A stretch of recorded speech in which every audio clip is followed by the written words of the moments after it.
धीर्धैनं श्रवणपटेयतिवरा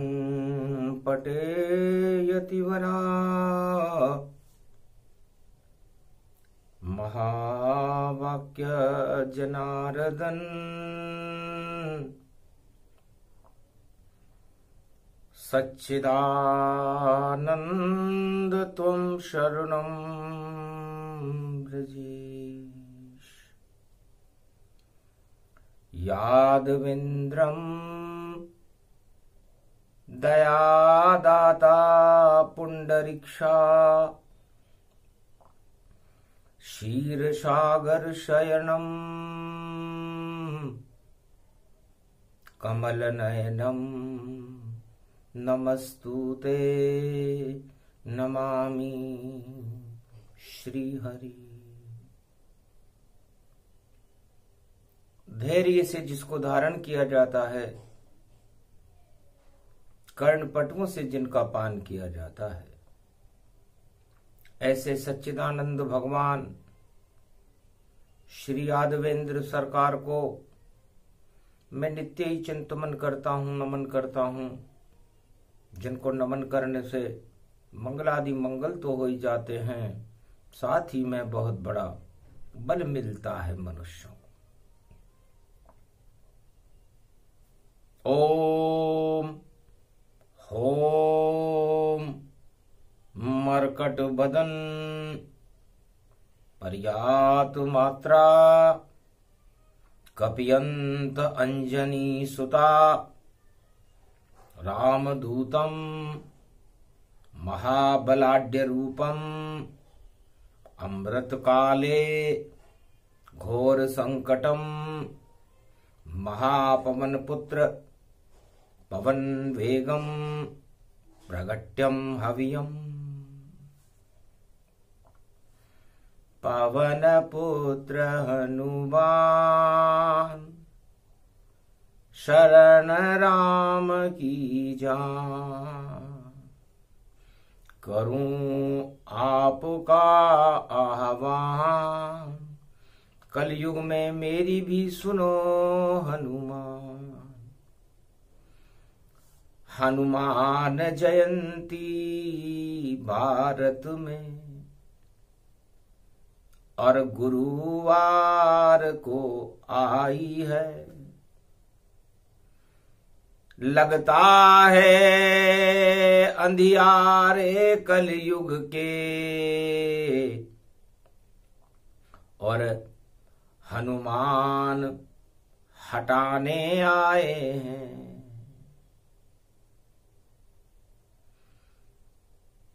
शंकर सुवन केशरी नंदन तेज प्रताप महाजगवंदन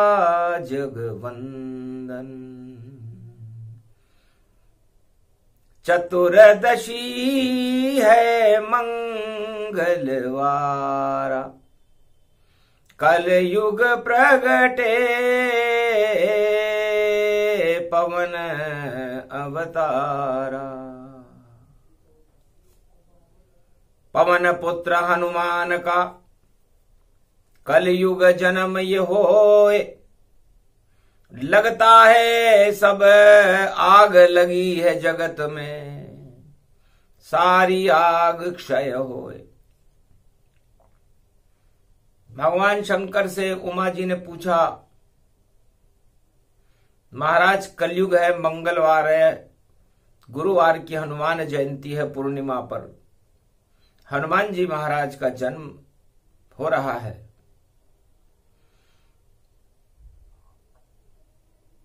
तो क्यों गाल दबाया सूरज को, हनुमान को क्या इसकी जरूरत पड़ी। इस प्रश्न का उत्तर दे दो शिव, और देखो आग कलयुग में लगी। सतयुग द्वापर त्रेता और कलयुग जब जब लगती आग, तो हनुमान की शक्ति का उदय हो तत्काल। हनुमान शक्ति उदय हो जाती है। उमा जी, एक बालक पलने में झूल रहा, जिसको कोई किसी से मतलब ही नहीं, और भूख लगी जब बालक को, तो लड्डू सूरज खा ही गया। भगवान सूर्य को लड्डू समझकर खाने वाले बालक का नाम हनुमान है, जिनका जन्म पंपापुर में अंजना के घर में हुआ। आज तलक कोई नहीं बतलावा, क्यों हनुमत सूरज गाल दबावा। सारे संसार में कोई भी ब्रह्मवेता, ब्रह्मा विष्णु महेश सब चक्कर खा गए कि अंजनी के लाल को, सूर्य को गाल में दबाने की क्या आवश्यकता थी। कोई उत्तर नहीं दे सके इसका, भोले शंकर बतलाते हैं। एकादश रुद्र में खुद हनुमान बना, सब मेरे ही चरित्र यहां गाते हैं। मेरा ही जन्म पूर्णिमा को और गुरुवार को आया है, कलयुग में लग गई आग चारों तरफ, हनुमान बुझाने आया है। उमा जी, हनुमान भी मैं ही हूं, जगत गुरु भगवान शंकर भी मैं ही हूं, एकादशवां रुद्र है हनुमान मेरा। और जब लीला कर दी राम ने, तो जन्म मेरा भी होए, और अंजना के घर जन्म ले लिया, नाम पवन सुत होए। पवन पुत्र नाम हो गया मेरा। तो सबसे पहले मैंने अपने जीवन के उद्देश्य को समझा कि राम की सेवा तो बाद में करूंगा, राम से तो मैं बाद में मिल लूंगा, लेकिन आखिर मैंने इस पलने में झूलने का कारण क्या है। तब देखा मैंने झूलते झूलते, और मैं अपने आप को भूल गया, और त्रेता युग को जब देखा तो दानवता का शूल खड़ा। दानवता के कंटक नजर आए मुझे, सूल नजर आए, जो सारे संसार में आग लगा रहे थे। वैसा ही कलयुग में भी हो रहा है, और वैसी ही जयंती मेरी कलयुग में गुरुवार को भारत में आ रही है। 6 अप्रैल को आएगी, और छक्के देत छुड़ाए, जो भी अधर्म करेगा जग में उसके राहु लग जाए। ये राहु शब्द वहां भी आया, और ये राहु शब्द कलयुग में भी खड़ा हुआ है। तो जा जा के लगता है राहु, उनका होता बंटाढार। अरे सूरज के भी राहु लग रहा, जान सके नहीं कोई सरकार। सारे जगत की जितनी सरकारें, उन पे राहु की काली छाया है। और 14 ये अप्रैल पड़ा भाई, कोई समझ नहीं पाया है।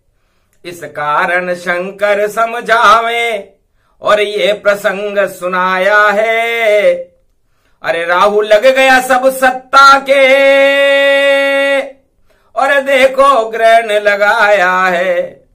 कलयुग में ये योग पड़ा, और नवमी रूप दिखाया है। 14 और अप्रैल पड़ी है, उसमें राहु आया है। मेष राशि में राहु पड़ा है, और उसमें सूरज आया है। और अस्त हो गए देव गुरु भी, और 22 अप्रैल को आया है। 29 अप्रैल को उदय होएंगे, और गुरु पे राहु की छाया है, और सूरज गुरु दोनों ही मेष में, और चांडाल योग बन पाया है।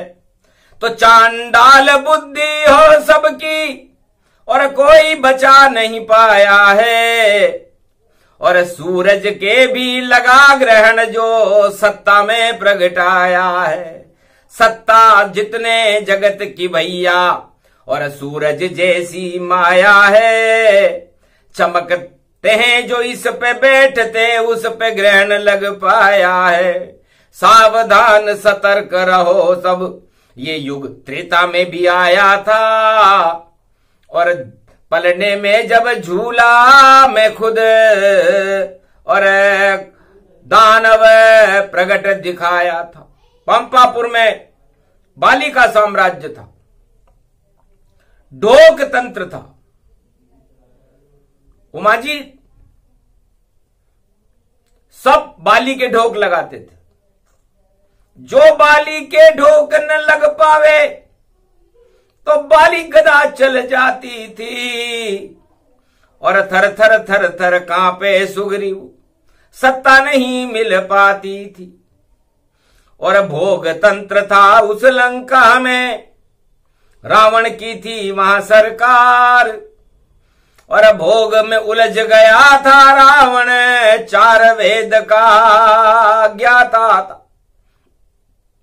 और ब्रह्म वंश में जिसका जन्म रूप गति पाया था, सोने की लंका पा करके घमंड उस पे चढ़ जाया था। 1.25 लाख परिवार के संग वह भोग तंत्र चलाता था। और जो भी भोग में नहीं फंसे उस पे आतंक फैलाता था। और भारत में भगवान तंत्र था, और राम तंत्र अवध भारी। रावण सोच रहा था इसको नष्ट करूं मैं अवध सारी, क्योंकि राम तंत्र तो शत्रु मेरा, और ये सतयुग से बना हुआ। नारायण जब जन्मे अवध में, तो मेरा शत्रु अवध में खड़ा। तो ये नारायण, इससे हमारी शत्रुता है। जब मेरा जन्म हिरणाक्ष और हिरणाक्ष हम दोनों भाई थे, तब नारायण ने हमें समाप्त किया। 13वां महीना बनाया, और अधिक महीने में, पुरुषोत्तम महीने में, न दिन में मरूं न रात में मरूं, और हम मर गए। हमारे ग्रहण लग गया सत्ता के, नाम निशान मिट गया, और प्रहलाद को राजा बना गए नारायण। और त्रेता में अब नारायण फिर बनकर राम अवध आया, और राम तंत्र की मचिरे धूम, और भोग तंत्र नष्ट पाया। और ढोक तंत्र है पंपापुर में, उसका नाम निशान हटे। गर इन पे आतंक नहीं फैलाऊं तो मेरा नाम निशान मिटे। रावण लंका में भोग तंत्र अपना रहा था, पंपापुर में हनुमान जी कहते हैं कि ढोक तंत्र लगा हुआ था। और नारायण को दोनों ही शत्रु मान रहे थे। लेकिन बाली की भगवान राम से सीधी कोई लड़ाई नहीं थी, लेकिन रावण की सीधी लड़ाई थी। क्योंकि कर राम तंत्र फैले जगत, तो भोग तंत्र सब नश जावे।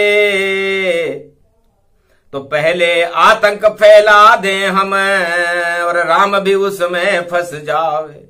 ऐसा षड्यंत्र रचे कि पूरी अयोध्या को और उस राम को ही हम हमारे षड्यंत्र में फंसा लें। तो 90 करोड़ षड्यंत्र रावण ने और लंका किए तैयार। और मैं तो भ्रष्टाचार करूंगा और मारूं राम अवतार, इस राम को मार डालूंगा, यह संकल्प कर रहा था। चैत्र शुक्ल पक्ष रामनवमी को रवि पुष्य नक्षत्र में अयोध्या में राम जी का जन्म हो चुका था। पंपापुर में बाली का तांडव हो रहा था। वहां हनुमान जी का 5 दिन बाद चैत्र शुक्ल पक्ष पूर्णिमा को जन्म हो चुका था। उसके आगे वहां पर बैसाख पड़ा हुआ था। बैसाख की कोई साख नहीं होती। बैसाख के अंदर यही योग जो कलयुग में पड़ रहा है वहां पड़ा हुआ था। मेष राशि के सूर्य, वहां अप्रैल नहीं था, बैसाख मास था।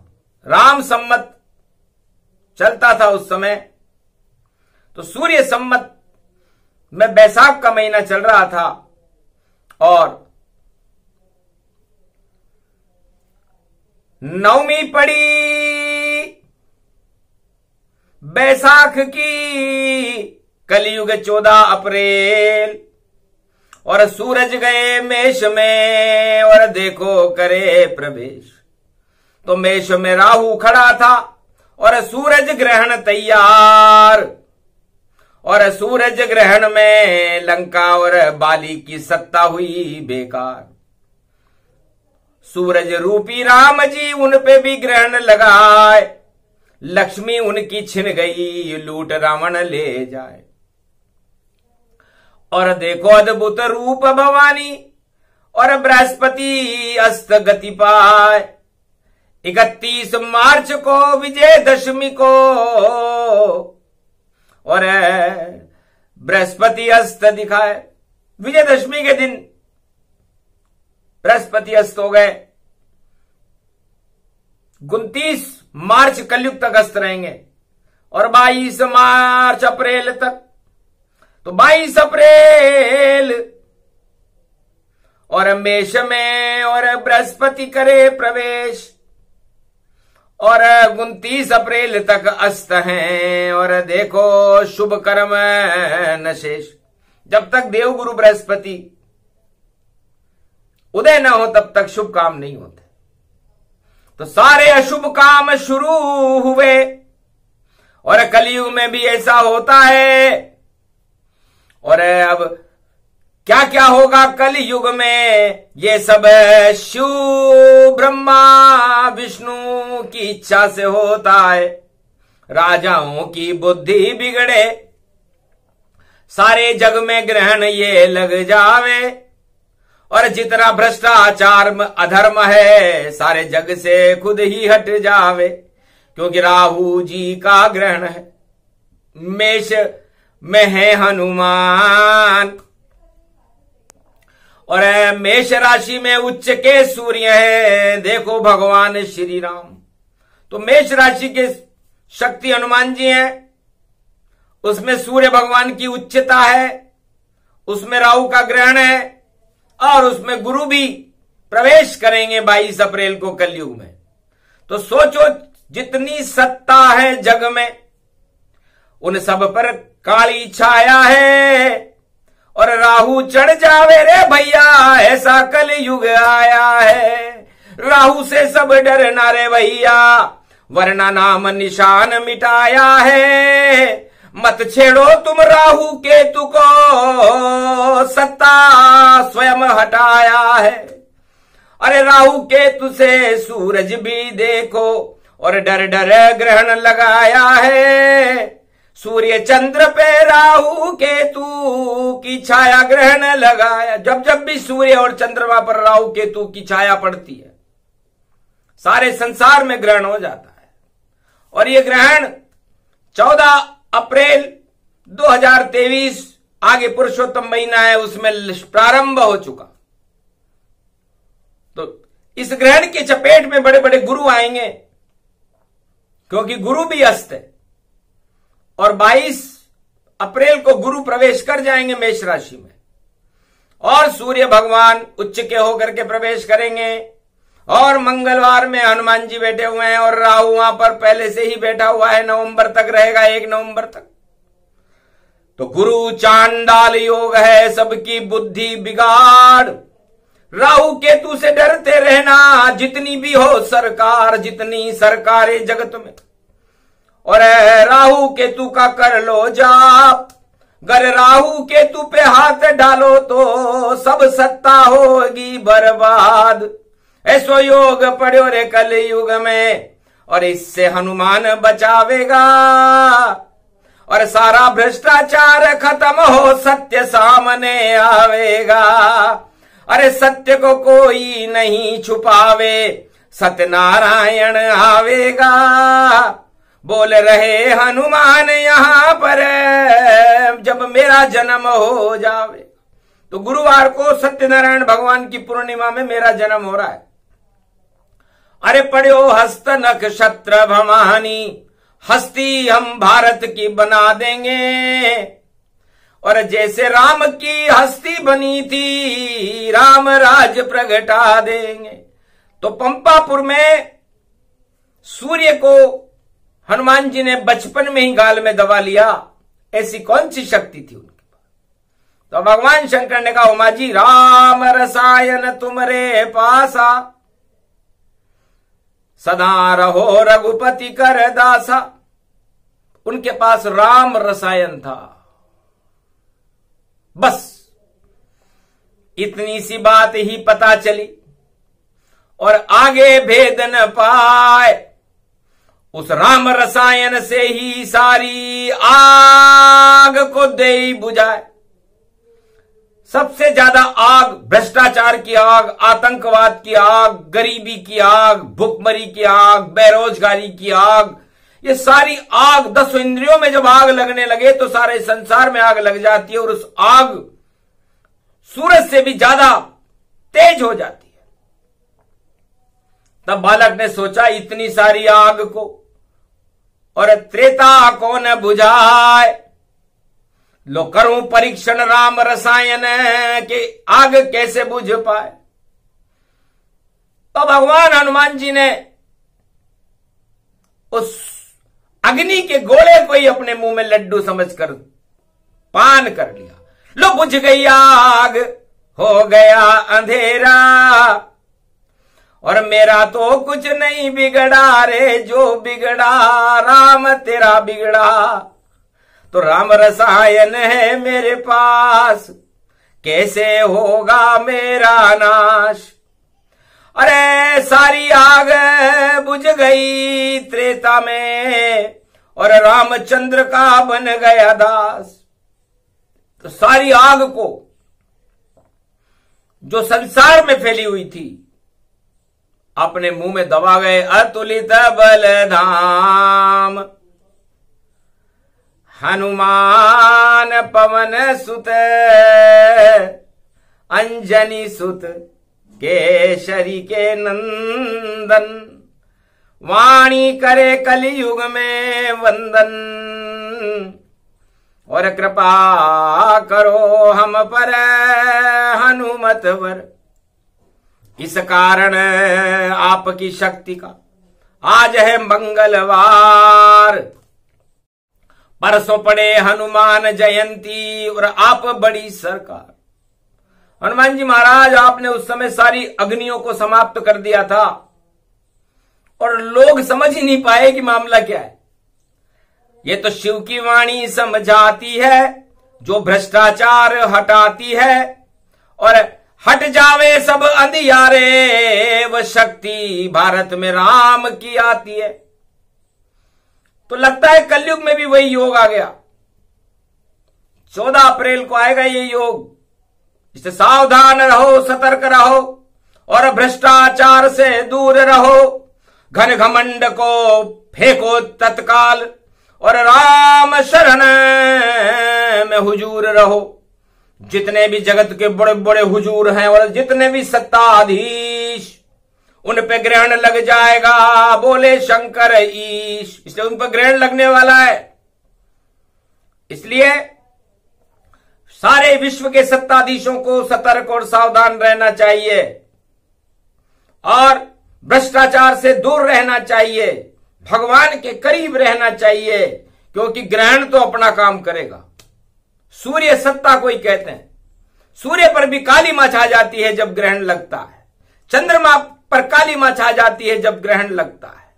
और यह ग्रहण 14 अप्रैल को लग रहा है, क्योंकि 14 अप्रैल को करे और सूरज मेष प्रवेश, और राहु ग्रहण लग जावेगा, और देखो कोटि कलेश, और गुरु प्रवेश 22 अप्रैल को, और अस्ताचल में प्रवेश करे, भाई अस्ताचल में प्रवेश करे, तो उस पर भी राहु की छाया, और देखो काली मां विशेष करे। तो जितने राजा जगत के काले काले होए, गुरुओं के मुख काले हो जाए, ऐसा योग ये होए, तो बचा ले रे हनुमान, करे गुणगान, कृपा कर कृपा निधान, वाणी करे आपको गुणगान, भ्रष्टाचार को कर दे रे शमशान। ग्रहण जहां राम खड़े, जहां हनुमान खड़े, वहां कैसे लगे गोरे ग्रहण, हमें विश्वास नहीं। जहां भारत तो भवन भगवान का है, और उसमें शिव के गुणगान का है। कैलाशपति हिम पर बैठे, तो भारत भवन प्रकाश सा है। पर 14 अप्रैल नवमी आवे, और सूरज मेष में राशि जावे, तो क्या करे हम सब भारत वाले, ये उपाय हमें बजरंग बतलावे। बजरंग बली, और जय सिया राम जय हनुमान, संकट मोचन कृपा निधान। यह मंत्र जब तक पुरुषोत्तम महीना नहीं निकल जाए तब तक बबंडर ही बबंडर है, सारे सत्ताधीश खंडर है, और उस खंडर के अंदर भी देखो इतना बबंडर है कि सारा बबंडर रूप है, और लंका झरझर जल जावे, और पाप की लंकाएं जले गिरे कलयुग में, जिसे कोई देख या नहीं पावे। अपनी करनी पर सब पछतावे, ये क्या क्या हमसे हो गए काम। अरे बिना बात चमक रहा था हमारा सूरज, पर हम तो हो गए यहाँ बदनाम। ऐसो योग पड़ो रे कलयुग में, हनुमान बचा लेना, बजरंग बली। मेरे भारत की ये नाव चली, अब कृपा की बली लगा देना, तुम कृपा की बली लगा देना। जब नाव भंवर में फंस जावे, तो भारत की लाज बचा लेना, और जितने भी दुष्ट जो भारत पे प्रकोप करे, उनका नाम निशान मिटा देना। अरे ये लाल लंगोटी गोटे की बजरंग बाला पर जावेगी,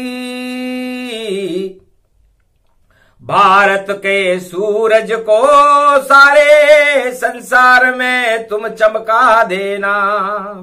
इसे विश्व का जगत गुरु बना देना, वीटो पावर दिलवा देना, और जितने भी बम ले करके खड़े उन बमों को फुस करा देना।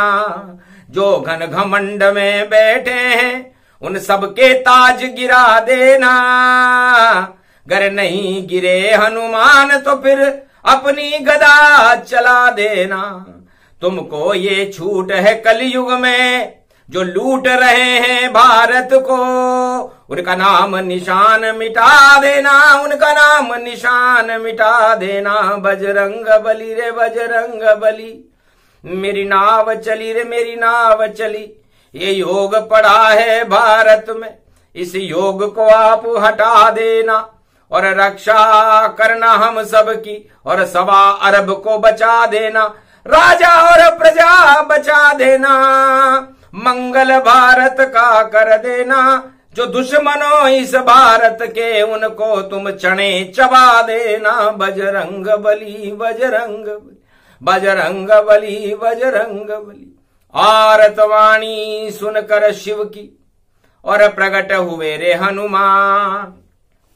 क्या संकट भारत पर है, बोलो शिव भगवान। आप तो समर्थ गुरु हो और आज है मंगलवार, क्या संकट है भारत पर, बोलो शिव सरकार। मैं तो आपका रूप हूं और दास राम का जान, आप कहो तो गाल दबा लूं जितने सूरज जान। आप कहो तो कलयुग में भी गाल में दबा लूं सूरज को। वहां तो मैंने पलने में बालक बन करके दबाया था। और सूरज दबाने का मतलब यह नहीं कि मैंने कोई सत्ता को मुंह में दबा लिया। सूर्य सरकार, राम सूर्य वंश में है, लेकिन मैंने देखा कि सूर्य अग्नि में जलने के बाद में भी उतना लाल मुंह हो गया मेरा। तो जो अपने आप को तपाता है, सत्य में तपना मैंने स्वीकार किया। ऐसा कोई राजा नहीं हुआ, ऐसा कोई भक्त नहीं हुआ जो सत्य में तपा हो। सत्य नारायण और सूर्य नारायण के तप में तप करके मैंने अपने मुखार बिंद को ही गौरवान्वित करके लाल देह लाली लसे अरुधिर लाल लंगूर, वज्र देह दानव दलन जय जय जय कपिसु।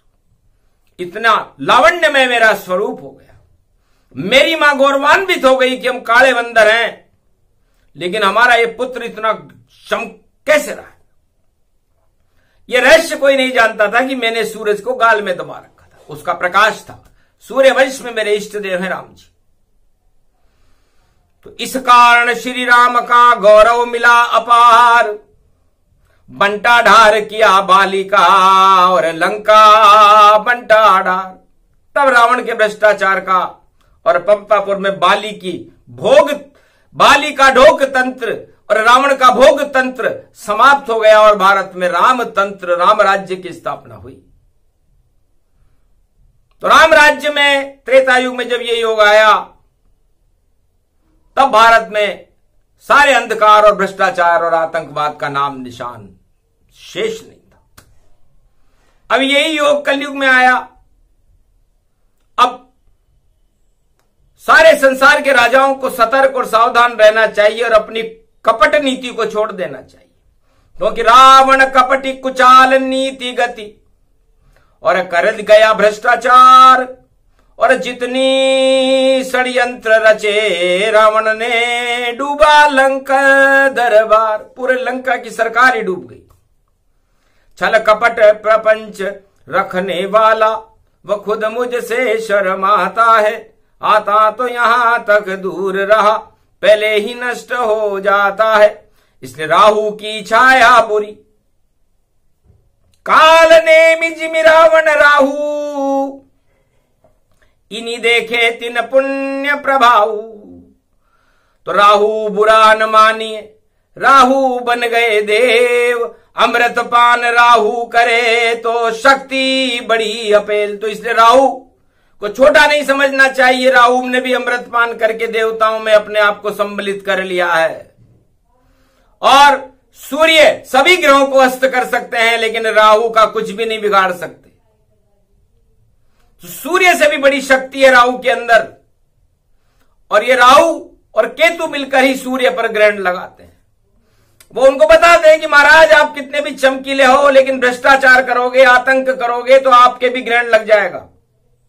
इसलिए राहु ही एक ऐसी शक्ति है जो बड़े बड़े चमकते हुए सूर्यों पर और चंद्रमा पर ग्रहण लगा देते हैं। इससे सावधान रहो राहु से, कलयुग राहु प्रगटाया है। सर्वत्र जगत में राहु और केतु की पड़ गई छाया है। और मेष राशि में राहु है और तुला में केतु आया है। सारे राष्ट्राध्यक्षों को तोल देगा, ये सब हरि की माया है। इसलिए राहु केतु, शुक्र की राशि में केतु है तो शुक्र राजनीति का प्रमुख ग्रह है। शुक्राचार्य उसके जगत गुरु कहलाते। और बृहस्पति तो अस्त है अभी, वो तो 29 अप्रैल को उदय होंगे। तो क्या क्या होगा क्या नहीं होगा, और सब कुछ गड़बड़ घोटाला। और घोटाले को हटा रहे हैं अंजनी के हैं वह लाला। अरे घोटाले कर आए हैं भाई, कैसे रहेगा घोटाला। बजरंग बली का जन्म दिवस है, हट जावे सब घोटाला। अरे घोटा उनके हाथ में है जो हटाता हर युग घोटाला। अरे सतयुग त्रेता द्वापर और कली युग में हटे सब घोटाला। इसलिए भगवान नारायण ने उनको एक घोटा दे रखा है कि जब भी घोटाला हो सारे संसार में और कोई भी सत्ताधीश करे, कोई सा भी राष्ट्राध्यक्ष हो विश्व का, और यदि कोई सा भी प्रजा हो या कोई सी भी अधिकारी हो या कोई भी हो, चाहे वो किसी भी देश में हो, यदि वो घोटाला करे तो हनुमान जी का घोटा है। अरे ये घोटा चलता है जब जब घोटाले सब हट जाते हैं और नाम निशान सब दानवता के भ्रष्टाचार हट जाते हैं। और लंका में जब चला ये घोटा और रावण नीति भूल गया, राजनीति भी भूल गया भाई, और लंका में ही झूल गया।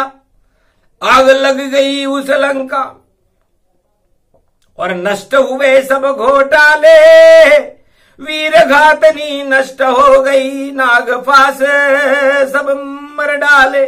नागपाश वीर घातनी जैसी शक्तियां जो घोटाला करके उसने इंद्रलोक से मंगा ली थी, नष्ट हो गई। सीता को घोटाला करके ले गया था, वापस राम जी के पास आ गई। सारे 1.25 लाख नाती और सारे घोटाले लंका में ही समाप्त हो गए, क्योंकि वहां पर राहु केतु की परछाई थी, शनि भी उल्टा लटका हुआ था। सारे जेल में थे उस समय, सारे 9 ग्रहों को उसने जेल में डाल रखा था। इतना समर्थ राजा त्रिलोक में कहीं भी नहीं हुआ जैसा रावण सरकार था। लेकिन रावण सरकार अपने घोटालों सहित लंका में मारा गया। जब ये योग आया, ये योग कलयुग में फिर आ गया, क्योंकि सूर्य वंश में राम जी तो उच्च के हैं। मंगलवार मेष राशि हनुमान जी की है और राहु महाराज वहां पर बैठे हुए हैं और गुरु भी वहां पर आ गए। तो सूर्य गुरु मंगल मिले, महापराक्रमी योग। इसे महापराक्रमी योग कहते हैं, क्योंकि मेष राशि के स्वामी मंगल है। मंगल इस समय मिथुन राशि में है, सूर्य उच्च के हैं और गुरु मेष राशि में है। तो सूर्य अपने आप ही गुरु से मिल रहे हैं, मंगल से मिल रहे हैं। तो सूर्य गुरु ऊपर रहे और मंगल नीचे जान, और पूरब पश्चिम हो गया रे भैया, और होए बहुत घमशान। तो राहु से डरना कल युग में, राहु सब पर भारी है, और राहु ही अब ग्रहण हटावे कल युग में तैयारी है। तो सारे ग्रहण हटा दे रे राहु, ऐसा राहु आया है। 1 नवंबर तक वही इसकी सारे जगत में छाया है। 1 नवंबर तक ये राहु बड़ा धमाल करेगा, बड़ा कमाल करेगा, और उसके बाद ये राहु 12 नंबर में आ जाएगा। क्योंकि राहु केतु उल्टे चलते, उल्टे चलती चाल, और जब जब भी ये उल्टे चलते करते बड़ा कमाल। सारी दुनिया सीधी चलती है, ये उल्टे चलते। तो उल्टा नाम जपत जग जाना, और वाल्मीकि भय ब्रह्म समाना। तो ये हमेशा लोग गलत सोचते हैं कि राहु केतु सूर्य के ग्रहण लगाते हैं। वह सूरज से कहते हैं कि उल्टा मत चलो, सीधा चलो, और उल्टे चलना है। सूरज और सत्ताएं जब उल्टी चलती हैं तो राहु लग जाता है, और फिर ग्रहण लग जाता है। ग्रहण लगने के बाद वो सत्ताएं सीधी चलने लग जाती हैं।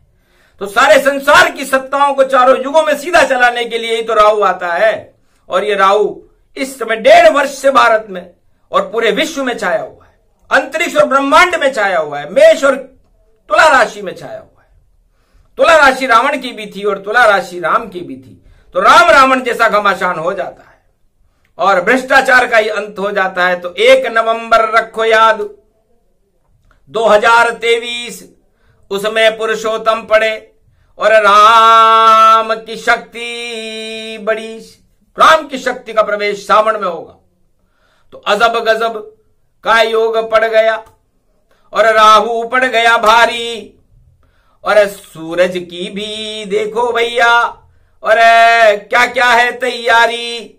तो 14 अप्रैल नवमी है और राम नवमी गति जान, तो राम की शक्ति बढ़ेगी और दुश्मन सब शमशान। तो रावण जितने भी हैं, रावण नीति को जो अपनाते हैं वो सब शमशान हो जाएंगे और राम नीति का सारे संसार में प्रकाश होगा। अजब गजब संजोग सुनाया, ये सब हनुमान ने गाया। सूरज हनुमत गाल दबाया, राम रसायन लेकर आया। ऐसी शक्ति सबको बतलाया, लंका जल गई खूब जलाया और बाली की सत्ता को हटाया। ऐसा राम राज भारत में और त्रेता युग में हनुमत लाया। तो चारों युग प्रताप तुम्हारा है प्रसिद्ध जगत उजियारा और सारे हटते अंधकार और लगा बजरंग का जय जयकारा। तो बजरंग की जय जयकार और ऐसी पड़ी रे हनुमान जयंती और भारत का कर गई रे उद्धार। और भारत में तो आएगी भाई राम राज वाली सरकार। राम राज को डंको बाजे, इसमें नहीं कोई शंका है। और रावण की लंका जल जाए, विजय रूप ये डंका है। तो लंका में डंका राम जी बजाएंगे और राम जी की सरकार भारत में होगी। यह करी घोषणा शिव सरकार ने और सारा योग सुनाया है। और आगे जब आवे 14 अप्रैल तो सन्नाटा मच पाया है। तो 13 और 14 अप्रैल सन्नाटा मचाने वाले दिन है, शिव योग में है। 13 अप्रैल को शिव योग रहेगा, अष्टमी रहेगी कृष्ण पक्ष की और बैसाख साख ही खत्म हो जाएगी सब राजाओं की, क्योंकि बैसाख परशुराम का जन्मदिन होता है। बैसाख बैसाखी को कहते हैं। तो बैसाख का महीना असत्य की साख को समाप्त कर देता है। 21 बार पृथ्वी विहीन कर दी थी परशुराम भगवान की जय। अक्षय तृतीया उसे कहे, सत्य ही अक्षय होए, बाकी जितने असत्य हैं सब बैसाख में ही क्षय होए। तो जितने भी असत्य हैं 13 और 14 को क्षय होंगे, यह घोषणा भगवान शंकर करते हैं। क्योंकि परशुराम जब डंडा लेकर परसा लेकर आते हैं, हिल जाते हैं सारे ब्रह्मांड और पूरा त्रिलोक हिलाते हैं। क्षत्रि विहीन 21 बार पृथ्वी सारे जगत की और राम को भी दे वहां चुनौती। और देखो सबकी योग्यता देखी, योग्यता दिखाने का एक सम्मेलन चल रहा था कि जिस राजा में जितनी योग्यता हो वो अपनी योग्यता को लेकर के इस धनुष को तोड़ने के लिए आए। आखिर सारी योग्यताएं धरी रह गई। 10,000 सम्राटों की योग्यताओं को निस्तेज कर दिया राम जी ने जब उन्होंने अपनी योग्यता दिखाई। गुरु विश्वामित्र ने कहा कि भाई इसको मैंने शिक्षा दी है, तो उठो राम भंजो बहु चापा और मेटो तात जनक संतापा। हमने जो तुम्हें शिक्षा दी है, तुम्हें जो डिग्री दी है, उस डिग्री को प्रकाश में कर दो और सारे राजाओं की डिग्रियों को समाप्त कर दो।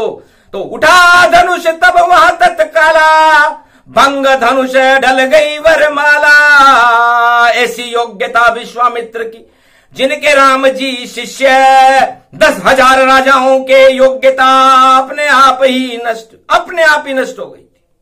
और परशुराम के आते ही तो वो कांपने लग गए थे, थर थर थर थर थर थर, कि कैसे राजा बन गए तुम और किसने राजा बनाया है। अब कोड़ा खाओ तुम मेरा, ये परशुराम यहां आया है। तो परशुराम भी आमे बैसाख में और धूमधाम मचा देंगे, और जिसमें नहीं योग्यता भैया उसकी सत्ता हटा देंगे। जय शिव शंकर, जय जय शंकर, जय जय शंकर। डम डम डम डम डम डमरू बोल रहा है, आ गए परशुराम जी, जमदाग्नि ऋषि के पुत्र जमदाग्नि, जो यमराज के भी आग लगा दे। उनके पिता कितने योग्य हैं, यमराज की आग लगाने की शक्ति किसी में है क्या? और सूरज को अपने गाल में दबा ले, ऐसी शक्ति किसी में है क्या? यह सब बैसाख में होने वाला है, हनुमान जयंती के बाद होने वाला है। हनुमान जयंती के दूसरे दिन बैसाख लग जाएगा, तो सोचो बड़ी बड़ी शाखें दांव पर लग जाएंगी। इसलिए आंखों देखा हाल सुना रहे भोले शंकर शिव कैलाश। अधर्म का विनाश होएगा, धर्म का होगा भारत में प्रकाश। दिव्य प्रकाश होएगा राम का और बोले वाणी शिव कैलाश। राम राम सब जपते रहना, मत होना भारतीयों निराश। राम रसायन लेकर बजरंग भारत रक्षा में खड़े हुए। चाहे कैसा भी राहु केतु है, सब उनके चरणों में पड़े हुए। इसलिए राहु केतु क्या करेंगे, जहां खड़े रहे हनुमान, और जहां खड़े हनुमान जी वहां खड़े हैं राम। मेरा भारत देश जय जय जय श्री राम। ये वाणी शिववाणी है और दिया भारत वरदान। जाओ भारत का कल्याण है, भारत हुड़दंग न होए, भारत की रक्षा करे वो राम हनुमान ही होए। बोलो जय श्री राम, जय हनुमान, जय भारत माता। अधर्म का नाश हो, धर्म की जय हो।